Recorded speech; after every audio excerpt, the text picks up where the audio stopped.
Azan yang kita dengar setiap hari itu ternyata asalnya dari sebuah mimpi.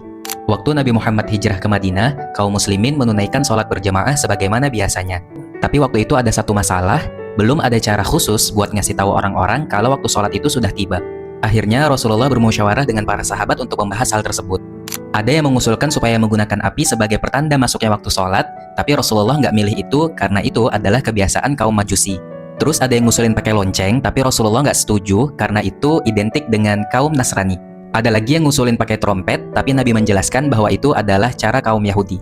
Jadi waktu itu, kaum muslimin masih bingung harus pakai cara apa buat manggil orang-orang untuk sholat. Sampai akhirnya ada seorang sahabat bernama Abdullah bin Zaid datang menemui Rasulullah. Beliau cerita kalau beliau bermimpi melihat seseorang yang membawa lonceng. Awalnya Abdullah bin Zaid ingin menggunakan lonceng tersebut untuk memanggil orang-orang buat sholat. Tapi orang dalam mimpi itu malah bilang ke Abdullah bahwasannya ada cara yang lebih baik. Lalu orang tersebut mulai mengajarkan lafaz azan kepada Abdullah bin Zaid, mulai dari lafaz Allahu Akbar hingga La ilaha illallah yang sering kita dengar sekarang.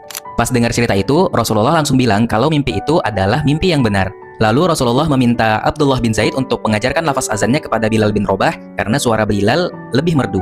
Dan sejak saat itu, Bilal bin Rabah menjadi sosok pertama yang mengumandangkan azan. Menariknya lagi teman-teman, setelah Bilal selesai azan, Umar bin Khattab buru-buru mendatangi Rasulullah, terus cerita bahwasannya Umar bin Khattab juga memimpikan hal serupa. Ternyata dibalik sesuatu yang kita dengar 5 kali sehari, punya cerita yang indah banget di awal Islam. Dan dari semua pilihan tadi, Allah memilih panggilan yang isinya bukan bunyi alat atau musik, tapi kalimat tauhid. Kalimat yang mengajak manusia kepada sholat dan menuju kemenangan.